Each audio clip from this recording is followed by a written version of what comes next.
ஒரு சுரக்காய் கூட்டு செஞ்சுக்கலாம். அதுக்கு நான் காட்டில் விளைஞ்ச சுரக்காய் தான் ஒரு காய் எடுத்து நல்லா கட் பண்ணி வச்சுருக்கேன். பிஞ்சு சுரக்காய் தான். அதுக்கு நான் ஒரு 3 ஸ்பூன் எண்ணெய் ஊற்றிட்டு கடுகு, உளுந்தம் பருப்பு, கருவேப்பிலை, வெங்காயம் போட்டு வதக்கிட்டேன். இந்த பக்கம் சாப்பாடு வெந்துட்டுருக்கு. சுரக்காய் கூட்டுக்கு பாசிப்பருப்பு, தக்காளி, பூண்டு, பெருங்காயத்தூள் எல்லாமே போட்டு வேக வச்சு எடுத்து வச்சாச்சு. இப்போ சுரக்காய் கூட்டு எப்படி செய்யுதுன்னு நம்ம பார்த்துக்கலாம். இப்போ பாருங்கள், வெங்காயம் நல்லா வதங்கிடுச்சு. இப்போ நம்ம சுரக்காய் எடுத்து போட்டு வதக்கிக்கலாம். சுரக்காய் நல்லா வதங்கிடுச்சு. அதுக்கப்புறம் பார்த்திங்கன்னா நம்ம வீட்டில் அரைச்ச சாம்பார் தூள் சேர்த்துக்கலாம். கொஞ்சமாக காரம் கம்மியாக சேர்த்துக்கோங்க. நாங்கள் காரம் கம்மியாக தான் சேர்ப்போம்.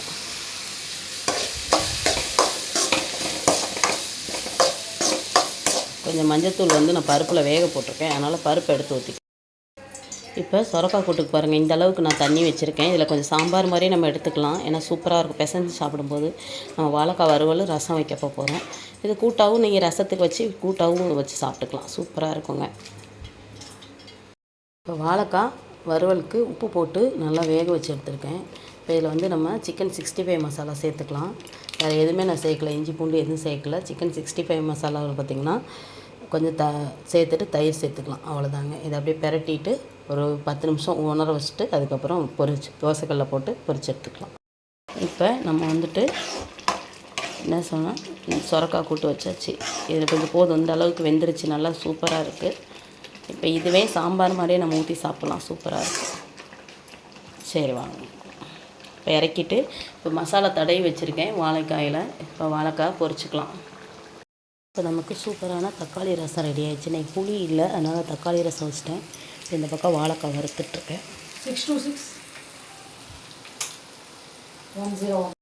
இன்றைக்கி நம்ம வீட்டில் மதியானம் லஞ்ச் என்னென்னு பார்த்திங்கன்னா சுட சுட சாப்பாடு, அதுக்கப்புறம் தக்காளி ரசம், அதுக்கப்புறம் சுரக்காய் கூட்டு, சுரக்காய் சிறுபருப்பு போட்ட கூட்டு, அதுக்கப்புறம் வாழைக்காய் வறுவல், அதுக்கப்புறம் ஒரு சின்ன வெங்காயம் போடாத ஆம்லேட் சின்னதாக.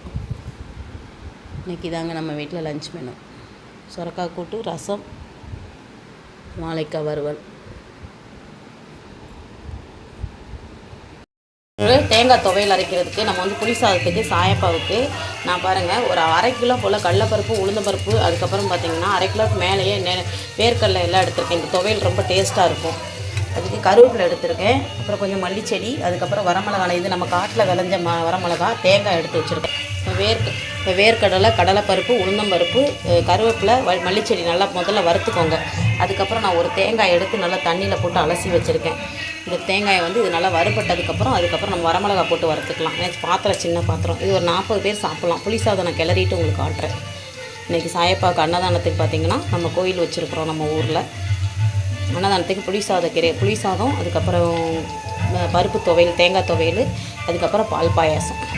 இப்போ நம்ம நல்லா வறுபட்டுருச்சு. எல்லாமே நல்லா வாசனையாக இருக்கும். நம்ம காட்டில் விளைஞ்ச வரமிளகா, குண்டு மிளகா தான் நம்ம பக்கம் விளையும்.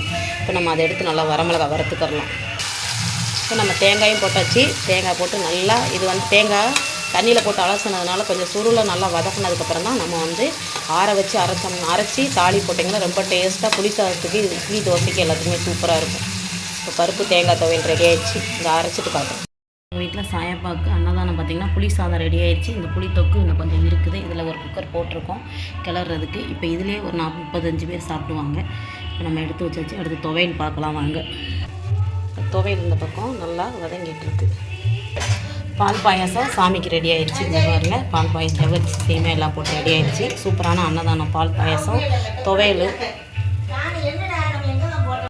வீட்டில் சாயப்பாக்கு அன்னதானம் பார்த்திங்கன்னா புளி சாதம் ரெடி ஆகிடுச்சு. இந்த புளி தொக்கு இன்னும் கொஞ்சம் இருக்குது. இதில் ஒரு குக்கர் போட்டிருக்கோம் கிளறதுக்கு. இப்போ இதிலே ஒரு 35 பேர் சாப்பிடுவாங்க. இப்போ நம்ம எடுத்து வச்சாச்சு. அடுத்து துவையல் பார்க்கலாம் வாங்க. துவையல் இந்த பக்கம் நல்லா வதங்கிட்டுருக்கு. பால் பாயாசம் சாமிக்கு ரெடி ஆகிடுச்சு. இந்த பாருங்க, பால் பாயாசம் ஜவ்வரிசி சேமியா எல்லாம் போட்டு ரெடி ஆகிடுச்சு. சூப்பரான அன்னதானம். பால் பாயாசம், துவையல்.